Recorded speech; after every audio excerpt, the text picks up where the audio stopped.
Құрметті достар, Карл Гун, менің есімім Николай. Бүгін біздің подкастымыз үшін екі қонақтар шақырдым. Владислав Мырза, лингвистік зерттеуші. Тағы да Алмас Мырза, ол қоғам белсендісі. Бүгін біз қазақ тілі туралы әңгімелесейік. Сол біріншіден, Владислав Мырза, сізге бір сұрақ. Жақсы. Менің ойымша Алмасқа бірінші сөзімді береміз, себебі Алмас мырза менен бір жас үлкенірек болады, иә? Алмас мырза. Көп рахмет, Николай. Бүгінгі осында да ең бірінші подкасттың тұсаукесеріне шақырып отырғаныңыз үшін мен үшін бұл үлкен мәртебе.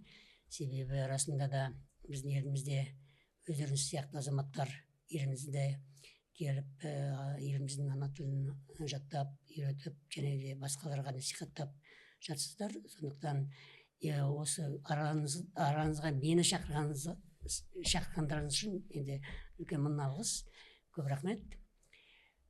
Және маған өте өзіме қызықты, себебі сіздер сияқты азаматтар біздің қоғамға келіп тек қана өздеріңіз ғана жаттап алу емес, және басқаларға үйретіп, насихаттап, бұл үлкен күш, бұл үлкен әр адам оны істей бере алмайды ғой, өздері жаттап алады да, сонымен күнкөріс үшін пайдаланып өмір сүре береді. Ал сіздер үлкен үлгі және үлкен мынандай қоғам үшін жасап жатқан үлкен мүмкіндіктер ашып жатсыздар. Сол үшін сіздерге көп рахметімді айтқым келеді. Жаңағы енді мен көп етпей ақ қояйын, өздеріңіз мынау жаңағы Владиславтен кітабыңыз құтты болсын. Жақында біз тұсаукесерінде болдық, соған да мені әдейілеп шақырдыңыздар, соған да көп рахмет. Енді сіздермен расында да қазақ тілі туралы әңгімелессек, осы подкастта өздеріңіз туралы айтсаңыздар, қалай сіздер бастадыңыздар, қалай, неге қазақ тілі, неге Қазақстан, сосын және де қазақ тілінің ерекшелігі неде, фишка дейді ғой, или вишенка на торте дейді ғой.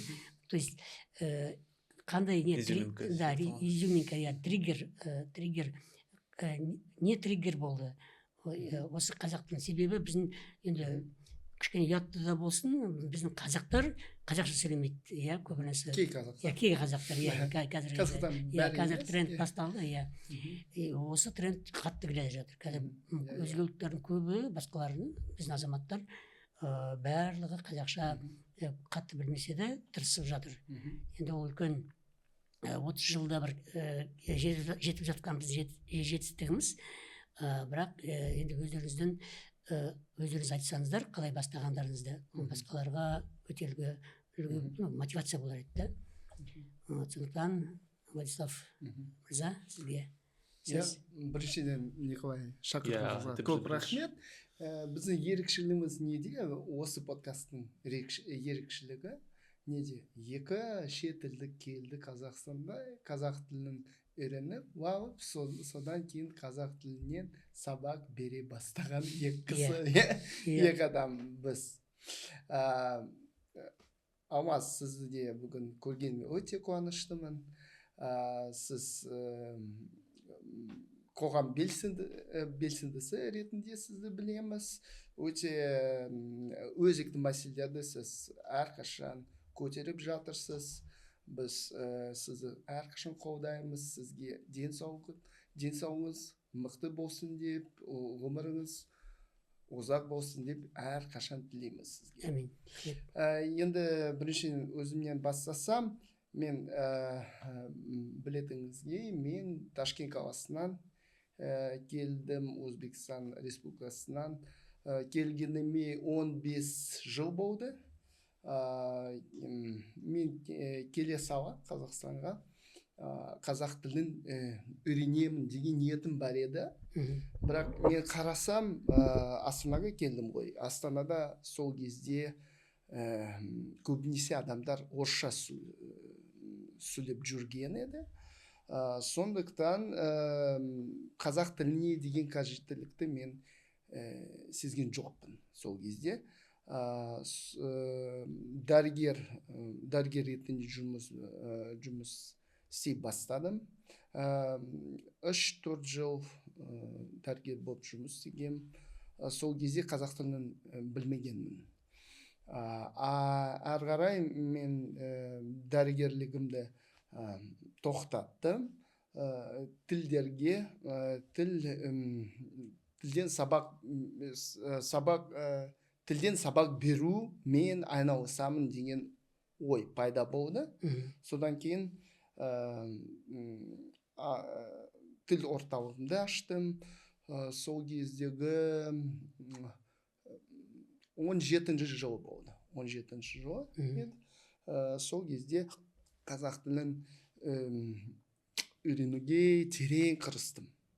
1 жыл ішінде қазақ тілінің грамматикасын, қазақ тілінің барлық ережелерін, барлық ерекшеліктерін, фонетикалық, лексикалық ерекшеліктердің көбін мен меңгеріп алдым. Содан кейін қадам сөйлей бастадым қазақша.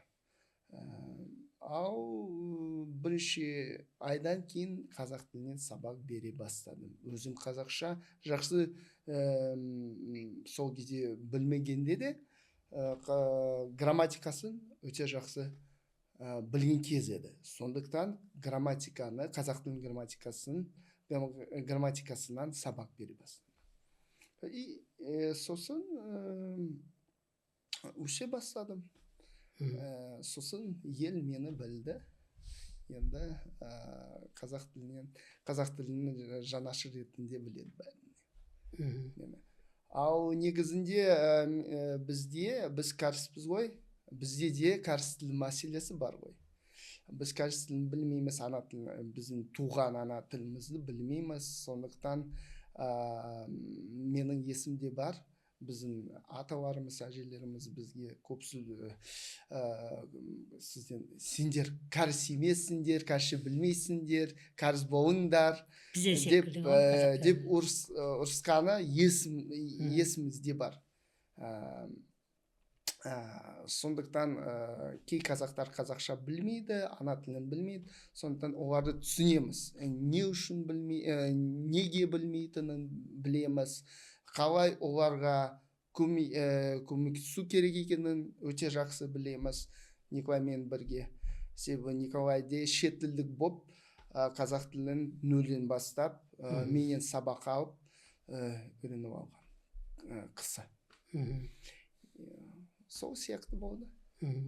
Жоқ, енді Николай расында да бұл азаматымыздың оқиғасы өте ерекше, себебі өзі қазақша үйреніп алып, психологияны аударып жатыр дейді. Өзіңіз туралы айтып кетсеңіз, қалай қазақшаға келдіңіз? Николай психолог қой, иә? Мен психологпын және мен шахмат мұғаліммін. Мен Ресейден 2,5 жыл уақыт бойы спорт мастері көшіп келдім. Шахмат шеберім. Мен қазақ тілі 2,5 жыл уақыт бойы үйреніп жүрмін. Сол мен тек Қазақстанға келіп, мен өзім қазақ тілін үйрендім. Ютубта, кітаптарда, бірақ өте қиын болды. Үйрену қиын болды. Себебі бұрын мен тек еуропалық тілдерді үйрендім. Ал қазақ тілі ол басқа тіл тобына жатады. Ол агглютинативті тіл қой. Сол оның принципі ол өте ерекше. Мен үшін менің миым ол қызып кетті. Себебі отыр, тұр, жатыр, жүр деген не деп сұрадым, өз-өзіме деп сұрадым. Содан кейін мен бірінші мұғалімін таптым. Ол Ерке Төлеубек деген әйел кісі. Содан кейін мен Владиславтан мырзаны таптым. Мен ютубта тегін контент оқыдым, қарадым. Бірақ мен өзім мұғалімін қой. Сондықтан маған жүйе керек. Неге отыр, неге тұр, неге жүр деп сұрадым. Ал Владислав мырза маған жүйе, система берді. Мен жалпы ережелер, қазақ тілді ережелерді түсініп алып, бәрін полочка сияқты менің миымда қалыптастырып, содан кейін мен түсіне бастадым, жаза бастадым, сөйлей бастадым.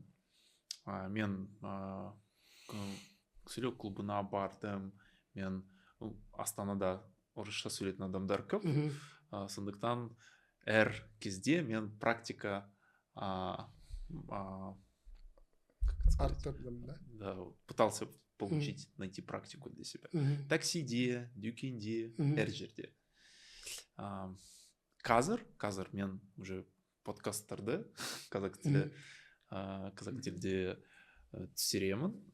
Тағы да мен психолог ретінде адамдармен жұмыс істегенде, мен басқа адамдарды түсінгім келеді. Ал кісінің кілті тілде. Сол тіл туралы, тіл арқылы мен басқа адамдарды түсіне аламын. Сол мен психолог ретінде бір подкаст, қазақ тілде подкастты түсірдім. Ол спорттық психологияның құпиялары деген подкасты. Ол балалар және ата-аналар арналған подкаст екен. Ол екі тілде, орысша, қазақша. Осы подкастта мен психолог ретінде спорт туралы айтамын. Сол менің практикамда қазақтармен жұмыс істегенде қазақ тілін қолданамын. Себебі менің ойымша қазақ тілін білетін адам, ол қазақтар жақсы түсіне алады. Солай. Қазақша білетін адам қазақтарды жақсырақ деп ойлайсыз. Менің ойымша, себебі дұрыс айтасыз. мен психолог ретінде солай айтамын. Тілде біздің миымызда картина мира ол тіл арқылы қалыптастырады. Әлем сурет. Әлем сурет. Ал қазір кеше біз тағы да қызық подкасты түсірдік. Қандай тақырып болды? Тақырып күшпенділік туралы әңгімелестік, және де карталарды РКБТ деген трактаты бар. Ол ежелгі трактат. Сол трактат байланысты жаңа продукт бар. Ол карталар сияқты. Сол карта, метафорический карта сияқты. Ол психологияда қолданып жүреді. Сол мен осы карталар арқылы адамдармен жұмыс істегенде, оның ішіндегі конфликт шеше аламын. Сіз қазақ тілді адамдармен жұмыс істейсіз бе? Мен жұмыс істеймін. Мен екі тілде сөйлесеміз, бірақ кейде мен қазақ сөздер, қазақ фразаларды қолданамын. Тағы да олар маған не деді? Қуыс кеуде феномен бар. Ішінде самоидентификация. Неге мен қазақ тілін білмеймін деп, ал мен қазақпын дейді. Сондай конфликт бар. Сол шешу үшін. Это как покрытие гельштальта. Да. Бәрі бар. Отбасы бар, ақша бар, профессия бар. Ал мен ішінде бос пустота сезінемін дейді. Ал сол үшін бір тәсіл бар. Сол карта арқылы біз метафора, ассоциация арқылы ұмытқан бейнелер, күш беретін сәттер есіне шығады, табады. Содан кейін осы бейнелер арқылы ішінде самооценка көтере бастаймыз. Жалпы бізде қазақша психология дамымаған десе де болады ғой, себебі көбінесе орыс тілінде, ағылшын тілінде психология енді. Орысша дамымаған деп ойлайсыз, Орысша дамыған, себебі енді жан дүниені зерттеу деп алсақ, себебі енді кітаптар орысша көп қой психология туралы. олар ағылшыннан аударады. Қазақша жазылған кітап аз. Қазақша жазылғандар жоқ. Және қазақша психологтар да жоқ.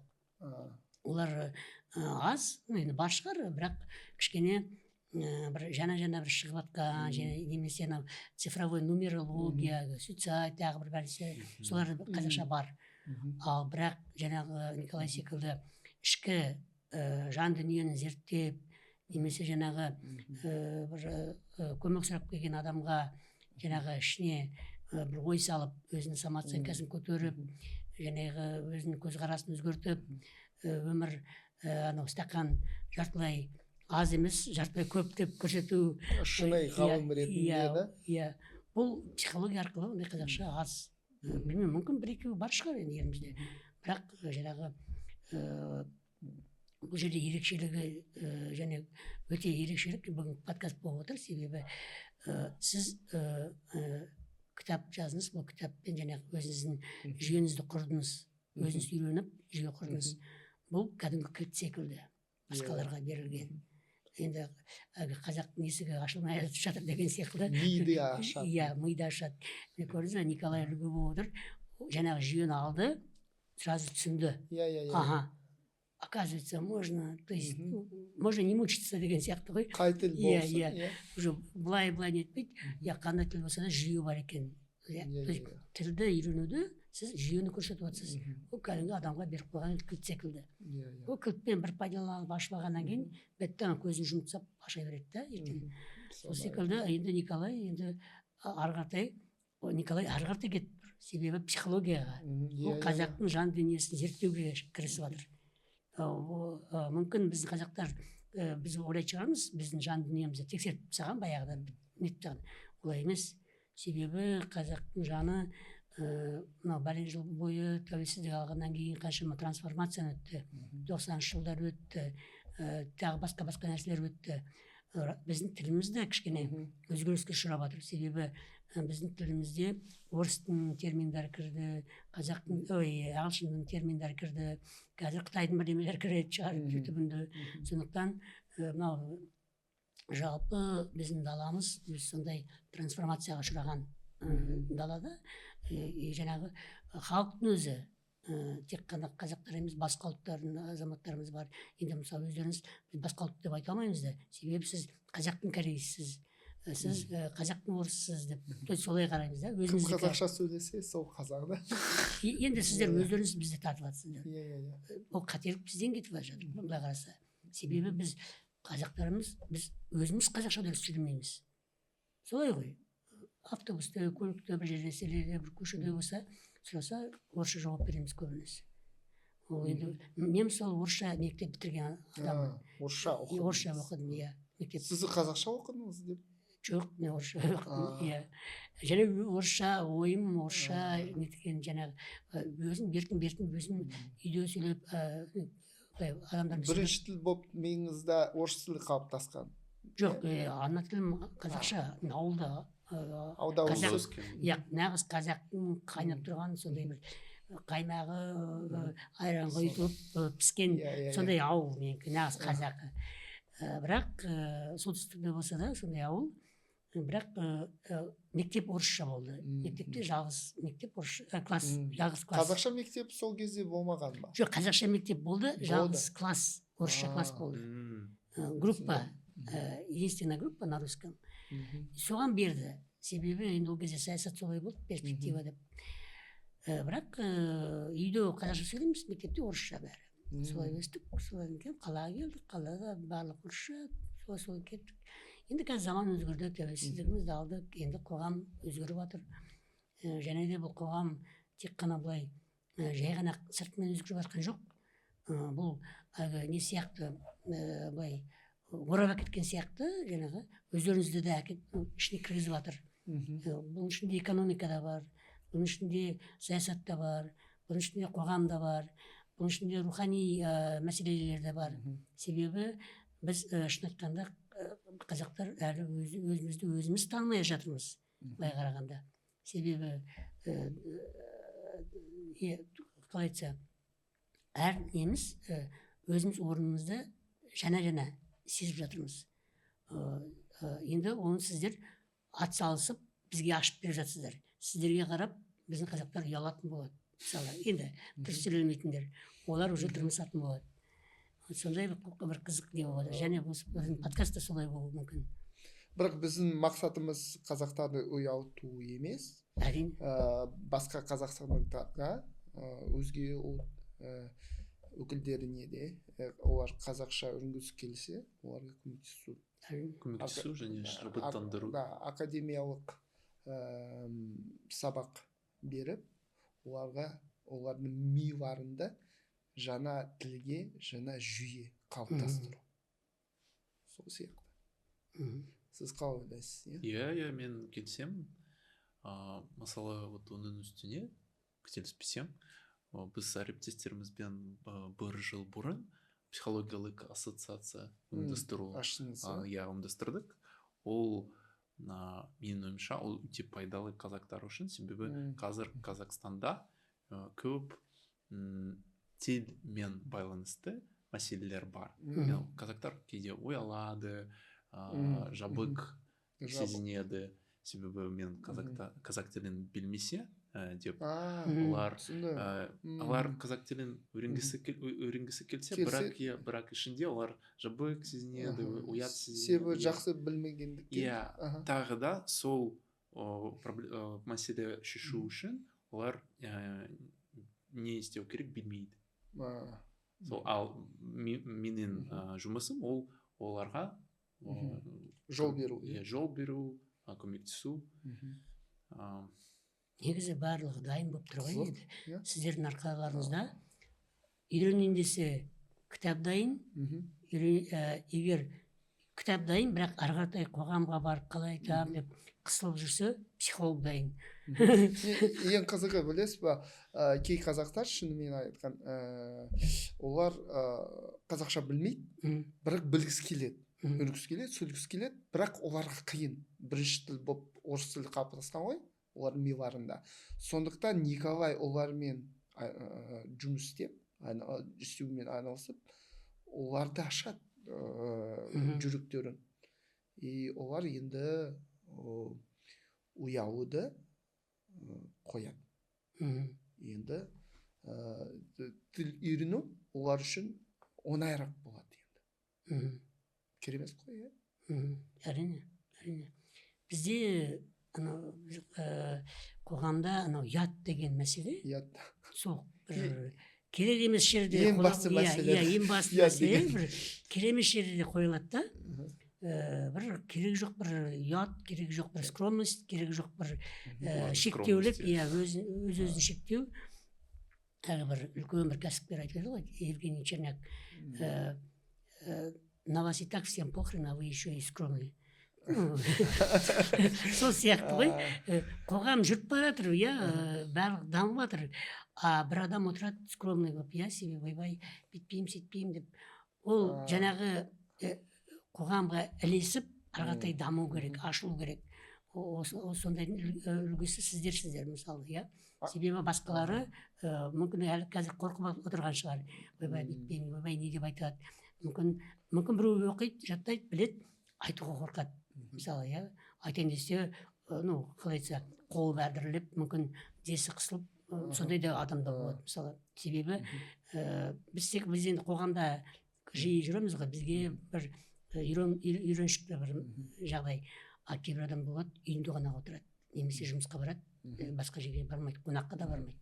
Сондықтан қонақ демекші, келешекте қазақтың тойлары көп болса, жаңағындай өздеріңіз сияқты азаматтарда көп болса, барлығы бір үлкен интернационалистік бір тойлар сияқты болайын деп тұр, нағыз қазақы тойлар болады.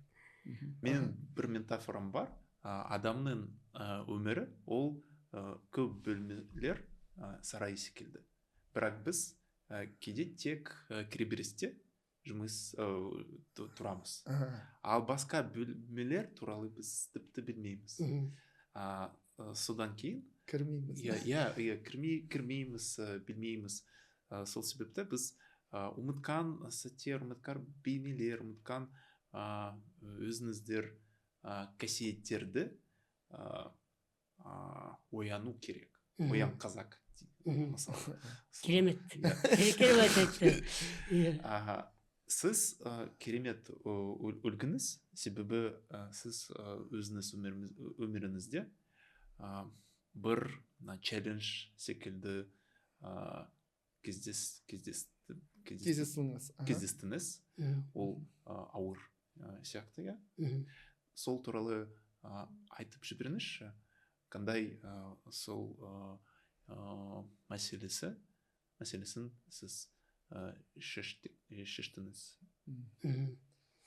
Енді бұл кішкене бұл мотивациялық тақырып болуы мүмкін. Енді сол сияқты болсын. Сол себепті сұрап отырсыз, түсініп отырмын.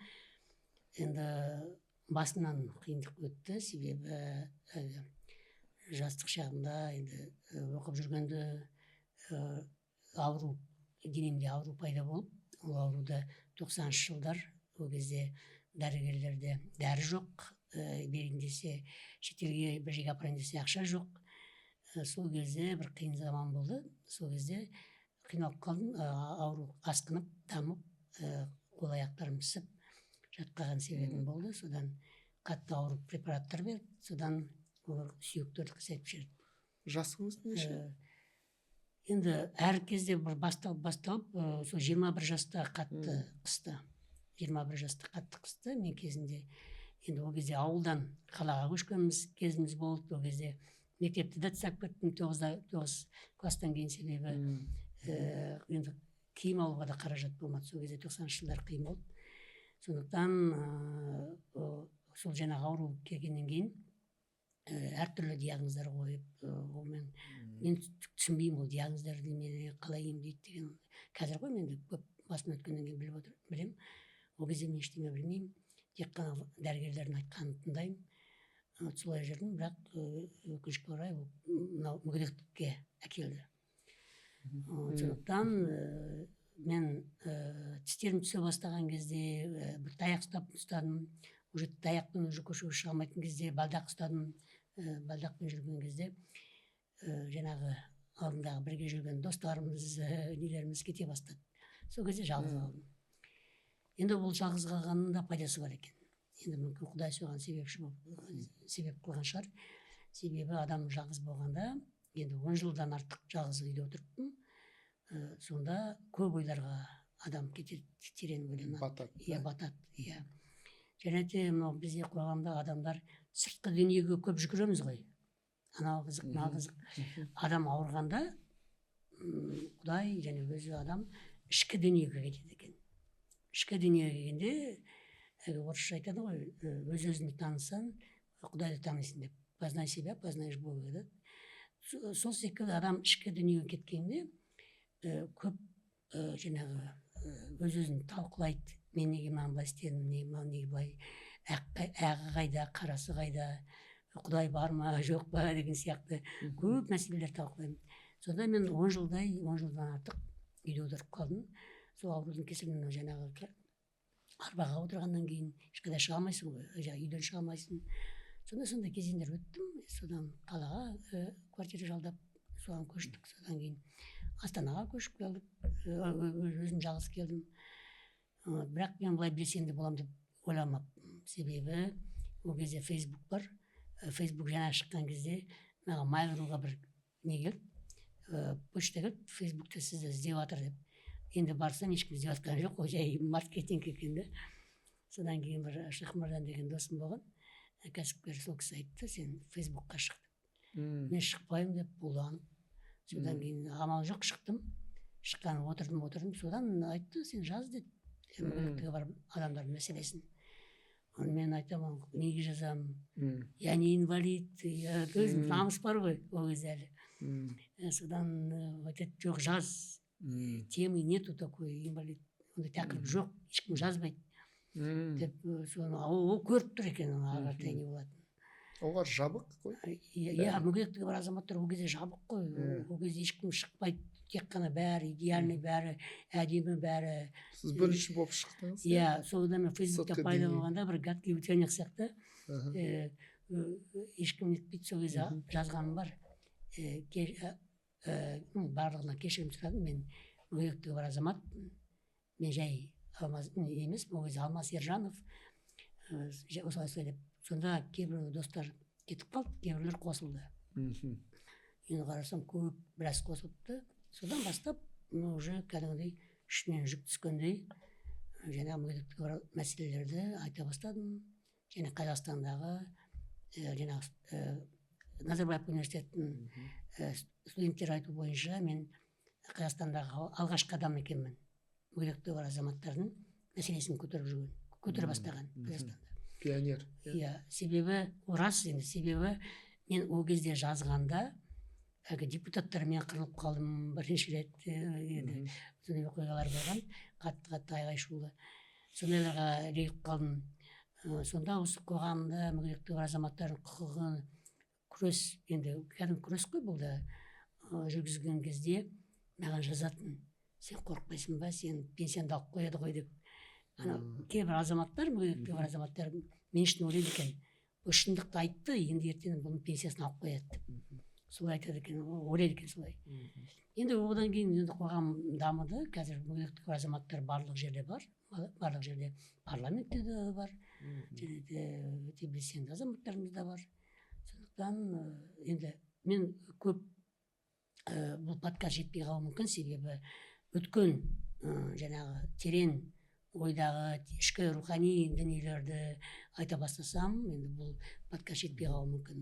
Бір бөлек бір тағы шақырып жатсаңыз, сол кезде айтуға болады. Себебі бұл енді расында да мен тек қана өзімнің ғана тәжірибемді мен айтсам, бұл басқаға да үлгі болуы мүмкін. Себебі тек қана қазақ тілін үйренеміз деп жатқан азаматтармен осы дүниеде өз жолымды, өз орнымды қалай табамын деп жүрген азаматтарымыз бар. Және де ауырып жатсам ем іздейтін азаматтарымыз бар. Ал көп 90% ауру болып психосоматика ойдан екен, ондай мәселелер де бар. Сондықтан бұл тақырып өте үлкен. Сондықтан мен былай сіздердің тақырыптарыңызды кескім келмейді, және де орын алғым келмейді. Иә, ары қаратай қазақ тілін туралы әңгімелессек, себебі мен енді язык до Киева доведет деген сияқты тілім жүре береді, көп айта беремін. Жоқ, жалпы айтқанда сіздің тақырыбыңыз, біздің тақырыптарымыз, олар бірдей. Иә. Себебі олар адамдарды рухтандырады, адамдар шабаттандырады. Өте жақсы айттыңыз. Иә. Мысалы, Николай айтқандай, ол кісі Николай қандай адамдармен жұмыс істейді. Қазақша білмейтін, жабық адамдар, қазақша білмегендіктен жабық болып кеткен адамдармен айналысып, оларға көмектесіп, олардың жүректерін ашып, содан кейін оларда ішіндегі тілге деген кедергі, лингвистикалық, психологиялық кедергі жойылады. Ол болмайды енді. И содан кейін олар ашық жүрекпен қазақша оқуға, үйренуге кіріседі. Ал сіздің тақырыбыңыз, сіздің оқиғаңыз бәрімізге үлгі, насихат. Себебі кей адамдар сап-сап болса да не істеріңді білмейді. Ол мүгедектігі бар азаматтар ғана емес, сау адамдардың өзі, қол-аяғы бар, шоқпардай жігіттердің өздері не жұмыс жоқ дейді, не тағы бірдеме жоқ дейді. Енді бір өз ақылдары өздеріне жетпейтін азаматтарымыз бар, өкінішке орай. Сондықтан бұл баяғы бір оңтүстік жақта Бауыржан Оспанов деген кәсіпкер бар, сол кісінің айтқан сөзі бар: әр адам өз ақылы жеткен істейді дейді.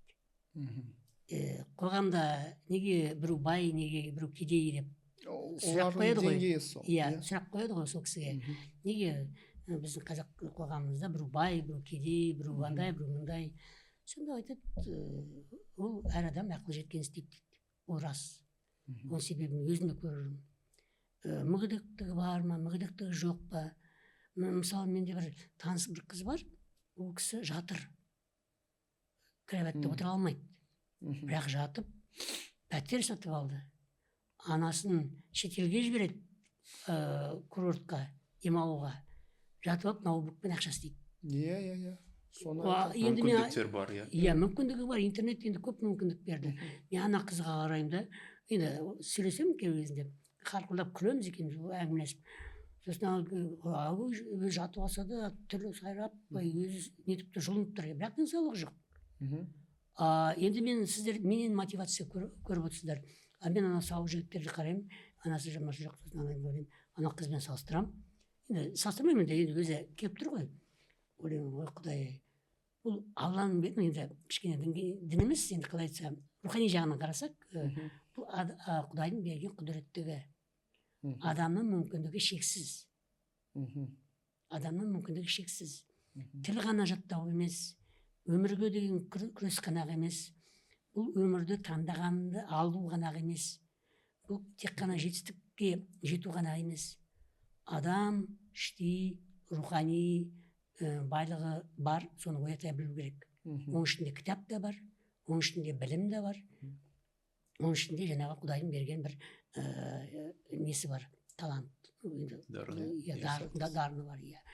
Сондықтан оны адам өзі білмейді ғой, себебі әр ата-ана біле қоймайды қалай несін, немесе қоғам дұрыс емес бір қоғамда өмір сүрсе, бірақ олай да айтуға болмайды, себебі мен кішкене бір дұрыстау емес қоғамда да өстім 90-шы жылдар нелерде, бірақ соған қарамай тағдырым кішкене басқаша қылып өзгертіп, жаңағы Астанаға келіп, көптеген қызық азаматтармен таныс болып, өздеріңіз сияқты міне керемет азаматтармен таныс болып, және ортаңызда отырмын. Оның барлығы, қазақта сөз бар, тағдыр дейді, адамның маңдайына жазылады дейді. Сол секілді, әр адам тағдыры маңдайына жазылады. Бірақ маңдайыма жазылды деп тек қана қолын түсіріп отыра алмайды.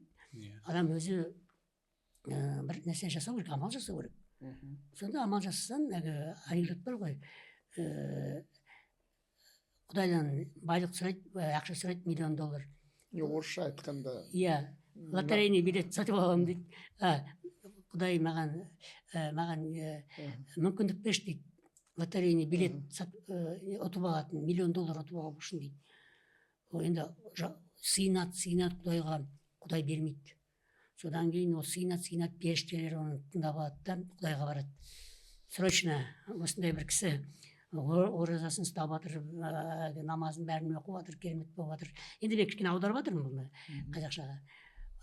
Бұл кісіге бір $1 миллион бере салайықшы дейді. Себебі енді барлығын істеп отыр. Бүкіл бәрін жатқа біледі, бәрін жақсы нетіп жатыр дейді. Жақсы адам дейді, жақсылығында істеп жатыр, садақасында беріп жатыр дейді. Соны Құдай айтады, мен бұл кісіге баяғыда $1 миллион дайындап қойғам дейді. Бірақ бұл кісі дейді, хотя бы бір лотерейный билет сатып алмай тұр ғой дейді. Көрдіңіз бе? Сатып алған жоқ. Иә. Құдай маған бір лотерейный билет ұтқыза қойшы деп Құдайдан сұрап жүр, жалынып жүр. Ал өзі әрекет жасап бір нені алмай тұр, билетті. Вот жаңағы мен көріп жүрген қоғамдағы біздің кейбір азаматтар осындай. Қазақстанда мүмкіндік көп. Анау жаман, мынау жаман дей беруге болмайды. Өздеріңіз үлгісіздер. Басқа елден келіп, қазақ тілін үйреніп, осындай жетістікке жетіп, бізге мүмкіндіктер беріп жатсыздар, басқа азаматтарымызға. Бұл бір жағынан енді Құдай берген себебі әрбір адам басқаларды ертіп жүре алмайды. Сіздерге қарап қазақ тілін үйренеді, маған қарап мүгедектігі бар азаматтар бір мотивация алады, немесе бір күш қуат алады. Оның бәрі Құдайдан. Енді мен өз ойым, себебі адам жаңағы енді былай қарасақ, енді өзімде қарағанда әлемде 1,5 миллиард мүгедектігі бар азаматтар бар. 1,5 миллиард. Қазақстанда 2 миллионға жуық азаматтар бар. Енді статистика бойынша 750 мың дейді. Бірақ 2 миллиондай азаматтар бар. Соған қарағанда ол енді ол минус емес. Ол баяғыдан да болған солай. Ол қоғам дамуы солай. Себебі әлем идеальный емес.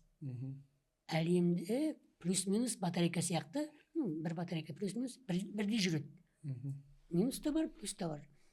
Бірақ мүгедектік деген енді мысалы мүмкін басқалар түсінбеуі мүмкін, бірақ мен үшін ол мүмкіндік, ол тек қана минус емес. Себебі мүгедектігі бар азамат, енді мүгедектігі енді болып қалды ма, адам ойын өзгертеді. Көбірек ойланады. Иә, көбірек ойланады, өзіне терең түседі ішіне. Мен кіммін, мен неге осында тудым, неге Қазақстанда тудым, неге ауылда тудым, неге мен осыны білмеймін, неге мен әкем бай, немесе неге мен әкем кедей, неге мен осылай деп сұрақтар қояды іштей. Ол кәдімгідей анау құрт үйіріп көбірек болады ғой, сол сияқты кәдімгідей өз-өзімен күреседі. Сол кезде өзі кәдімгі жауап, жақсы дұрыс сұрақ қойсаң, дұрыс жауабын өзі өмір береді уақытпен. Сол берген кезде соған дайын болу керек. Сонда мүгедектігі азаматтар, енді жаңа қыз айттым ғой, жатып алып ақша істеп жатыр деп, енді жаңа пәтер алды, не алды. Сондай азаматтарымыз бар. Мына жақта сау азаматтар бар. Кредиті бар, тағы бір немесі бар. То есть бір қатты. Енді сұрақ неде, кім сау? Иә, кім сау. Сонда өмірдің маңыздысы денсаулықта болып тұр ма, немесе ақылдың жеткендікте болып тұр ма? Осыны сұрақ туады. Манағы сұраққа әр адам ақыл жеткен істейді деген осыған сәйкес келіп тұр. Сонда маған бір художниктің атын ұмытып қалдым, бір образ бар. Мынандай үлкен бұқа, үлкен өгіз, мұрнында несі бар, и жібі бар, арқаны бар. Ол арқанды әлі кішкентай бала сүйреп әкеледі. Анау үлкен дәу бұқа, мүйізі қарағайдай. Ол бұқа шықырып қалса, түкіріп қалсаң, ананы бірақ береді ғой, ананы баланы. Бірақ баланы тыңдап, бітей бала ананы әкеле жатыр. Немесе мініп те алады, анау бұқаның сүті керек болса. Неге? Себебі енді Құдайдың жаратқаны адамға ақыл берген.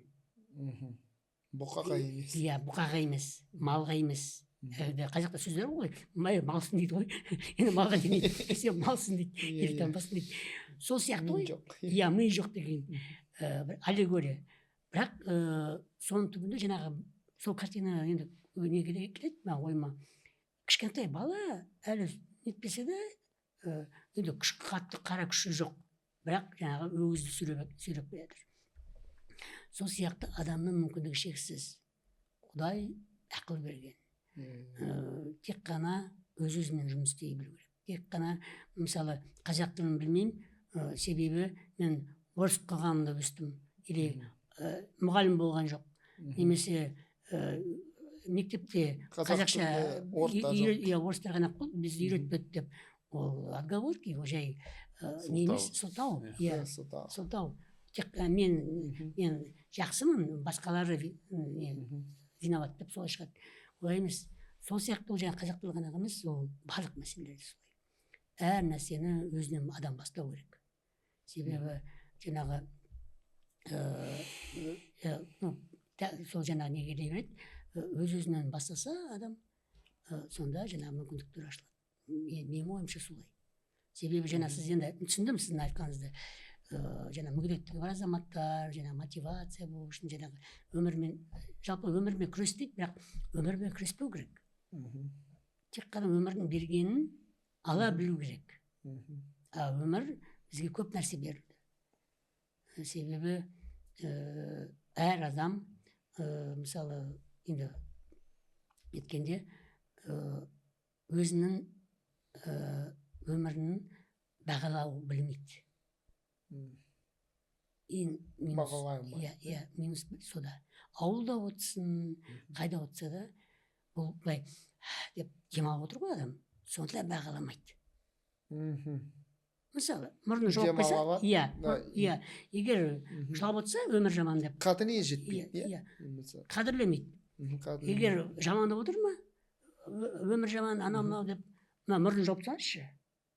Сосын сұраңыз, не жетпейді саған осы өмірге?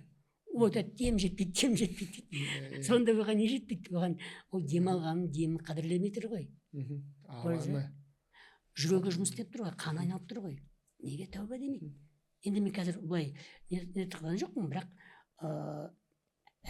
мысалы сіздің өміріңізге қызығатын адамдар бар. Сіздің өміріңізге қызығатын адамдар бар. Мысалы, менің өміріме қызығатын адамдар бар. Неге? Себебі ол табиғат. Осылай болады. Бірақ маған бұл айтқан кезде мен ойлайтын, оған маған айтты, сен өміріне қызығатын адамдар. Мен айттым, мен арбада отырмын, денсаулық жоқ. Мен өміріме кім қызығады? Айтып, мысалы, реанимацияда адамдар жатыр ғой, өмірімен күресіп, немесе жансақтау бөлімде, жансақтау бөлімінде, немесе бір қатты жаман аурулар бар, содан күресіп жатқан азаматтар бар. Олар кішкене болсын сау болып кетсем ғой, кішкене болса осылай болсам ғой деп армандайды.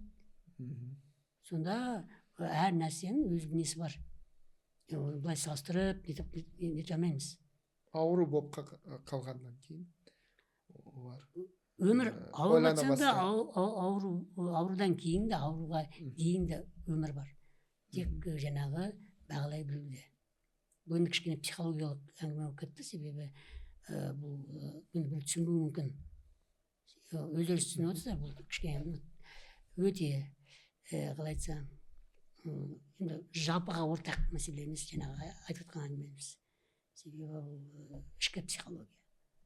Әр нені өзін бағалау дегенде, мен несін бағалаймын, бәрі балта жұмыс жоқ дейді, ертең сол айтады, мысалы, комментарийға жазады ертең, мыналар балта кетті, жұмыс жоқ, кредитім бар, анау өз проблемасын айтады. Ал сіз оған айтса, жарайды, 40 күн ішінде мен сен кредитіңді қалай жабады, осылай қалай жабады, үйретіп берсем, жасайсың ба? Жасамайды ғой ол. Ол тағы да бір себеп іздейді, қалай жамандау үшін. Жасайтын адам ютубта жатта, керемет ақылды адамдар көп қой ютубта қазір. Соны тыңдайды, ұйықтамастан тыңдайды. Сол кісілердің кітаптарын сатып алады, сол кісілердің лекцияларын тыңдайды, дәрістерін. Сосын үйренеді, жаттығады. Сосын жаңағы өмір өзгереді. Айтады ғой, напсы да деген. Напсы жоқ, мысалы, шегі жоқ. Мысалы, ол тоқтай алмайды. Мысалы, қаншама көп алса, соншама көп алғысы келеді. Сау адамдар осылай. Ол мүмкін. Алады да, ала береді, тоқтамай. Оған жетпейді. Ауру болып қалғаннан кейін түсінеді. Өмір бар. Сонда басқа не керек? Сонда өмір кәдімгі ұстаз сияқты болады. Өмір ұстаз. Ауру ұстаз. Өте керемет ұстаз ауру. Өлім ұстаз. Өлімнің өте, енді оны әр адам бағалай білмейді өлімді. Бірақ өлімді де қабылдай білу керек. Себебі енді барлығымыз мәңгілік емеспіз. Сондықтан бұл жаңағы бір не бар да, дүние қуып кетеміз, анау керек, мынау керек деген сияқты жоспар болады. Бірақ ауру деген кезде стоп береді ғой. Стоп береді, сол кезде уже мынау іші бас бәрі өзгереді. Ойлайсың, уже ол расында керек жоқ екен ғой, осылай дұрыс екен ғой деп, адал өмір сүргім келеді деп, сол сияқты. Енді ол әр адам түсіне қоймайды оны, себебі өз басына түсінген адам, келген адам ғана оны түсінеді көбінесе. Бірақ өмір енді несімен қызық? Бұл үлкен жайып жатқан ағаш сияқты. Былай да кірсек те өмір сүре беруге болады да, үйрене беруге болады. Мен мысалы өмірді кәдімгідей бір үлкен білім сияқты қабылдаймын. Мен бір кішкентай бір шәкіртпін. Тек қана үйрене беремін. Өздеріңізден үйренемін, басқалардан үйренемін. Сол сияқты бір кішетін қалқып жүрген бір кішкентай бір қайық. Жаңағы үлкен өзеннің ішінде. Сондықтан мен ойымша жаңағы қазақ тілінің дамуы бұл үлкен трансформациядан өтіп жатыр. Жаңағы өздеріңіз сияқты азаматтар сіздер негізі себепші болып жатсыздар. Бұл тек қана жаңағы айттық қой, басқа ұлттар болсын, қазақтар ғана болсын емес, мүмкін өздеріңізге бұның ішінде қазақ тілінде бір басқа бір не бар, қалай айтсам, қазақтың жаны десе болады. Қазақтың жаны бар, бірақ соны сіздер мүмкін ашуға да көмектесесіздер. Себебі экосистема дейміз ғой, экожүйе. Енді біздің қоғам, Астана болсын, Алматы болсын, бұл экожүйе ғой, үлкен қоғам ғой. Осы қоғам ішінде дамып, қоғам ішінде кәдімгідей өсіп, жаңағы жаман нәрселерді алып тастап, енді алып келу толық құтыла алмаймыз, бірақ жаман нәрседен кішкене алыстап, жақсы нәрселерге жақын болып дамай берсек, мен ойлаймын, бізде әлде қайда үлкен болашағымыз бар, әлде қайда өзіміздің өсетін жеріміз бар. Әлгі айтады ғой, айға қарап көзді бат дейді ғой. Егер оғың айға жетпесе, жұлдыздардың арасында қаласың дейді. Сол сияқты енді ары қаратай қимылдап жұмыс жасаймын. Орыс тілінде бір мақал бар. У Бога нет других рук, кроме наших. Тағы да бір анекдот бар. Орысша? Ол мүмкін қазақша айтамын.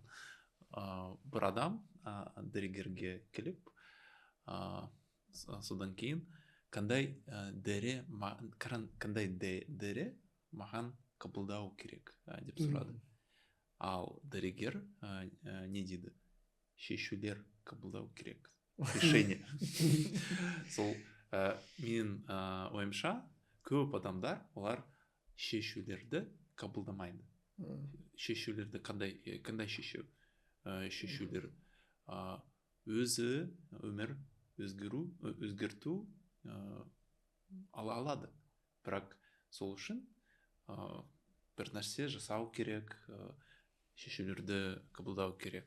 Тағы да сіздің үлгіңіз ол өте керемет шабыт басқа адамдарға. Себебі егер адам ішінде ашық болса, ол басқа адамдарға жақсы әсер ете болады. Тағы да Владислав мырза, сіз дәрігерсіз, мен білемін сол туралы.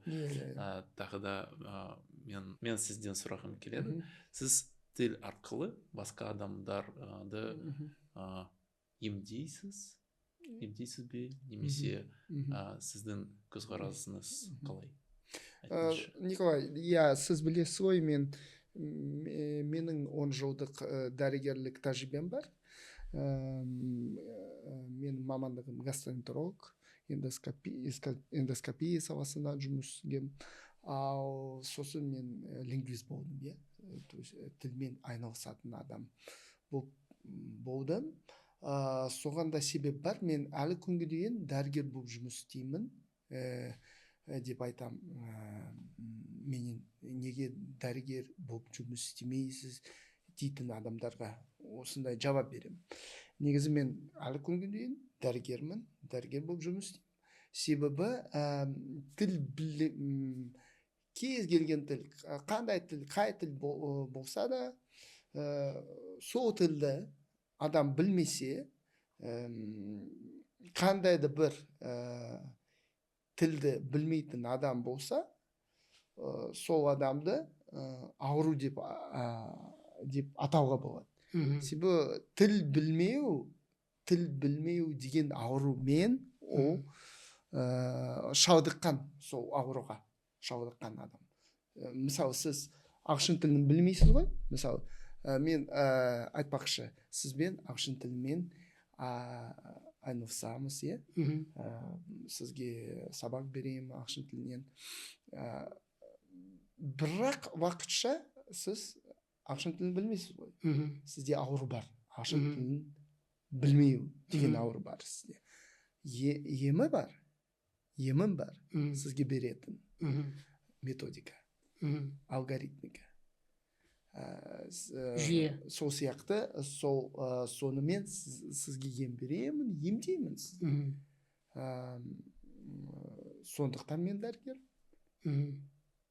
Енді мен бұрын мен адамдардың асқазандарын емдейтінмін. Енді мен басқа адамдардың тілдерін емдейтін дәрігер. Қоғамды емдейсіз. Иә. Сол сияқты. Сіздің дәріңіз ол тіл. Иә, менің жүйе, да, тілдік жүйе, тіл жүйесін ашу, тіл жүйесін түсіндіру адамдарға. Мысалы, Николайға қазақ тілінің жүйесін аштым, түсіндірдім. Енді сол жүйе Николайдың миының ішіне кіріп кетіп, жаңа тіл қалыптасты ішінде. Енді аузынан шығып тіл шықты. Жаңа тіл. Енді қазақша сөйлей бастады. Жаңа тіл білетін адамдар ол бай болады. Байрақ. Себебі ішінде жаңа личность, тұлға оянады. Мысалы, мен ағылшын тілде сөйлегенде мен өзімді басқаша сезінемін. Орысша сөйлегенде мен басқаша сезінемін өзімді. Ал қазақ тілінде бастағанда мен сөйлескенде мен өзім өте ерекше сезінемін. Себебі мен ішінде жаңа эмоция, жаңа көңіл күй оянады. Мен сол арқылы қазақстандық менталитет, мәдениет, әлем суреті түсіне бастадым. Жақынырақ боласыз. Иә, жақынырақ, иә. Енді бош емес, бешбармақ. Орыс болса, бош. Қазақ болса, бешбармақ. Бешбармақты қойып, қымызды қойып, әңгімелесетін сондай бір подкаст жасау керек. Иә, сол сияқты. Кәдімгідей қазақи домбырамен өлең айтып.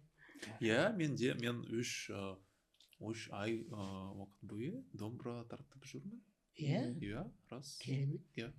Мен шілдеде 6-шы күні ол день города болғанда мен ансамбльде ойнадыңыз. Орнады. Қатысамын, иә.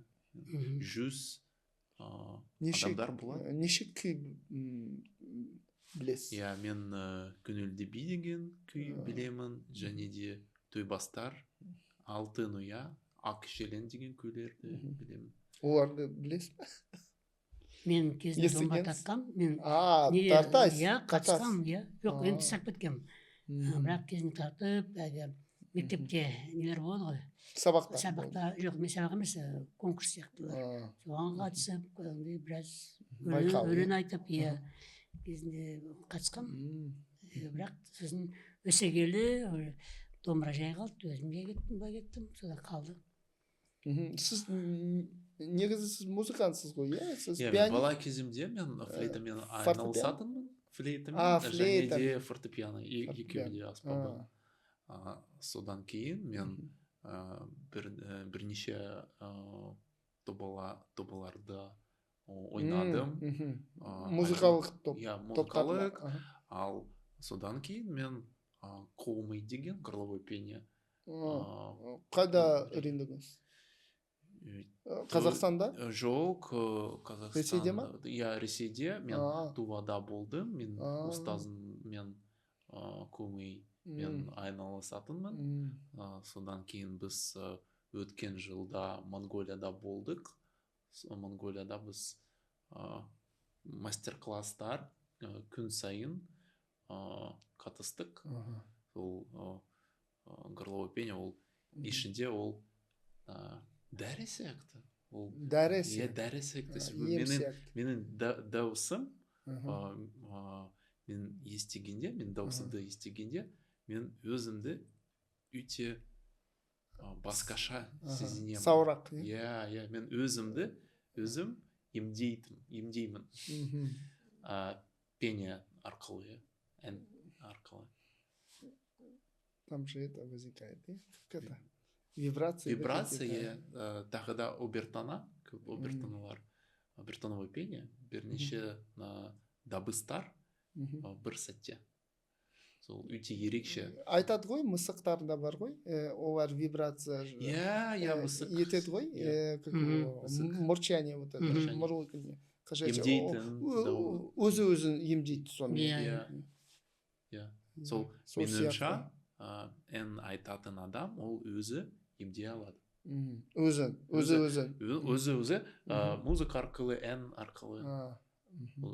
Әр адам мүмкіндіктер бар. Егер сондай мүмкіндіктерді дамытса,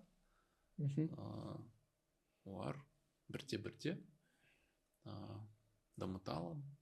Жалпы енді бүгінгі подкаст енді ертең сұрақты мүмкін не береді деген секілді комментарийлер жазу мүмкін, бұлар неме шуып отырып қайдағы жоқ бірдеме айтып жатыр деп, немесе біреу мақтайды, біреу жамандайды деген сияқты. Қалай ойлайсыздар? Жалпы осы сіздердің жасап жатқан еңбектеріңіз біздің қоғамға не бере алады ары қаратай, не өзгерте алады? Мүмкін мотивация берер, мүмкін бір азаматтар мауқын басар, мүмкін бір азаматтардың жаңағы проблемасын шешер. Себебі қазақ тілін білмеу деген бұл да бір проблема үлкен қоғамда. Бұл қоғам жаңағы трансформация болып жатыр. Осы трансформацияға сіздің еңбегіңіз қалай тиіп жатыр? Осыны айта аласыз ба? Менің ойымша, біз бірге жалпы жұмыс жасаймыз. Себебі Владислав мырза, Алмас мырза, мен өзім өзі жеке жолмен жұмыс жасайды. Тағы да басқа адамдарға біз мотивация береді, тағы да біз бірге шабыттандырады. Себебі көп адамдар отырады, мен білемін, білмеймін, күмән бар. Ал күмән ол пайда жоқ. Сол күмәнданатын адам ол мүмкіндіктерді жоғалтады. Байқамайды. Байқамайды, пайдаланбайды. Ал тек бірте-бірте қадам жасаса, ол өзі өмірін өзгере алады. Сол менің ойымша, біз подкаст ол сол мақсатқа қол жеткізеді. Себебі әр адам өзі жолы бар, өзі жеке нарратив, жеке личная история. Тағдыр, және де ол жеке челлендж, әр кезінде жеке челлендж бар. Ол сол челлендж өтіп, жаңа өмір оянады, жаңа мүмкіндіктер ашылады. Тағы да басқа адамдар оның өзгерістерді байқап, өзі ішінде өзгере алады. Жалпы қоғамда сол процесс үлкен трансформация бастай алады. Владислав мырза, сіз? Менің ойымша, мен өнер деген бар ғой, өнер дегеніміз бар, мысалы сол сөзден бастайын.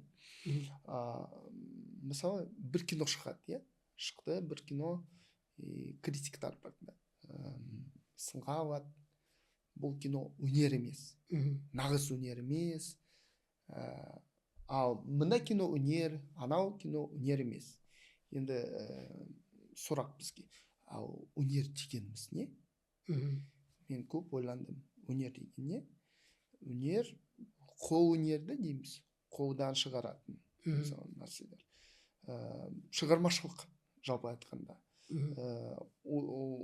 Ойдан ойлап тапқан нәрселер, адамдар. Бірақ біз барлық шығармашылықтарымызды өнер деп айта аламыз ба? жоқ деп ойлаймын. Себебі егер шығармашылық, ойлап тапқан нәрселер, біз мысалы телефон, книга, да, кітап, кино, егер жалпы айтқанда адамзатты дамытуға көмектесетін болса, онда өнер деп айта аламыз. Мысалы енді мен не істесем де, оны мен жасайтын нәрселерімді өнер деп айтуға бола ма, болмай ма?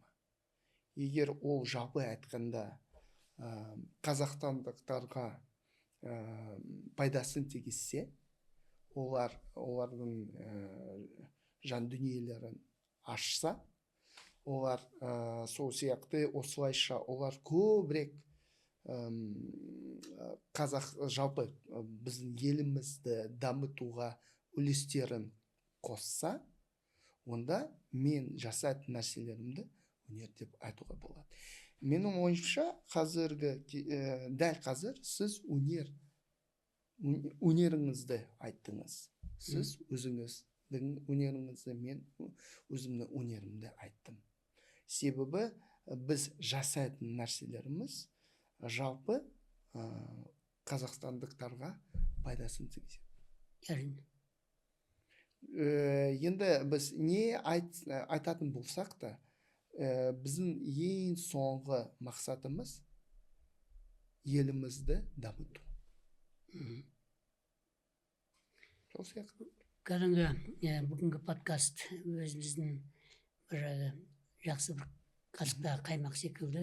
Ертеңгі қазақ қоғамының сүтіне барып ұйытқы секілді болып болсын деген тілекпен, расында да біз расында қоғам дамуына атсалысып жатырмыз. Бұл тек қана жай ғана бір басқа бір мақсат қою емес, бұл кәдімгідей өмірмен жүректен шығып жатқан мәселе. Себебі сіздер мынау кәдімгі жаңа жақсы айттыңыз, ауруға дәрі берген секілді. Себебі кітап бұл кәдімгі дәрі, жүйе бұл кәдімгі дәрі. Өздеріңіздің жаңағы қазақша үйреніп алу, бұл да бір үлкен мотивациясы бар ішіндегі сондай бір дәрі. Сондықтан енді біздің қоғамымыз, қазақ қоғамы тезірек жазылады ғой деген ойдамыз.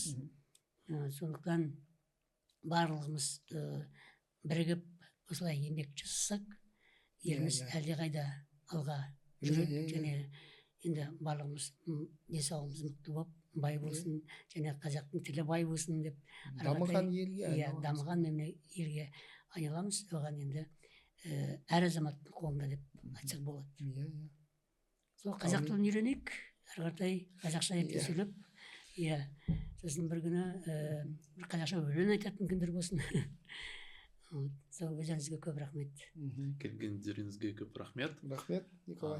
Назар аударғандарыңызға көп рахмет. Құрметті достар, аман болыңыздар. Сау болыңыздар. Сау болыңыздар.